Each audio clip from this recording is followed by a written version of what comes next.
Welcome to my first ever Guilty Movie Pleasure review. This is for the 1999 remake of The Mummy. I still can't believe this movie was even made. The Mummy is one of the best movies ever made, and I'm not going to do a full-on review.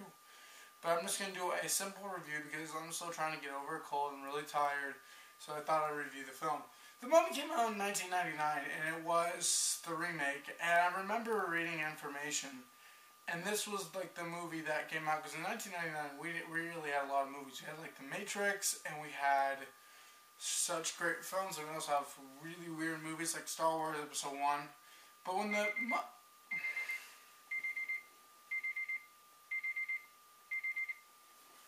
when the Mummy came out, I think it kind of changed the game a little bit, because this was Universal's big break. They hadn't really had much before. And the way this movie was is great. This is one of the fun but cheesy as hell fun movies. This is so entertaining that I love this movie. Look, I can stay here for hours and talk about how cheesy and hell and how awful the CGI is, which it is. This movie is so funny. This is definitely a guilty pleasure. This movie is so hilarious that it's good. And it's really, really bad in parts. The way the movie was talked about is this film was originally supposed to be a horror film that was supposed to be dark and compelling. But then that director stepped off by the name of Baker. But then came Steven Sommers, who went in to make this pretty much a adventure film because he's seen Indiana Jones. And he got the film. This movie is shot beautifully. The cinematography for this film is absolutely incredible.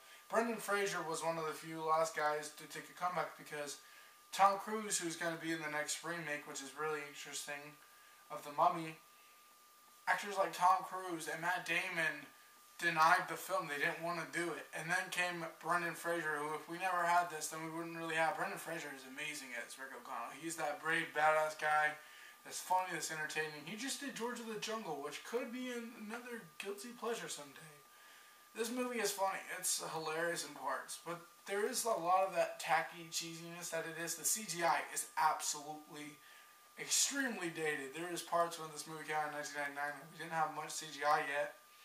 And we'll have like The Mummy 2, which I would like to do someday. This movie is extremely dated. There are scenes in this movie which are completely hilarious. And you're looking at like the CGI they put on the guy's mummy's mouth and all that. It's just a fun film. If you have not seen The Mummy 1999, check it out. It's one of the funniest movies, I think, and one of the cheesiest but fun films I've ever seen. You like the chemistry. The movie's 2 hours. Yes, it's a bit over long. It's a fun film, and when they go in the tombs, it's so fun. And I really enjoy The Mummy for what it is, and it is a guilty pleasure, of course. Guys, tell me what you guys think down below of The Mummy. And guys, if you guys are interested in me wanting to do a guilty pleasure review of The Mummy Returns, maybe I'll do that sometime in the future, because man, do I have stuff to talk about with The Mummy Returns. Thank you guys so much for watching again, and hopefully I can't wait to show you guys other guilty pleasure reviews and a new other series called Why This Movie Sucks. I'm excited to bring you guys that one in a few weeks. Thank you guys so much for watching as always, and I'll see you guys next time.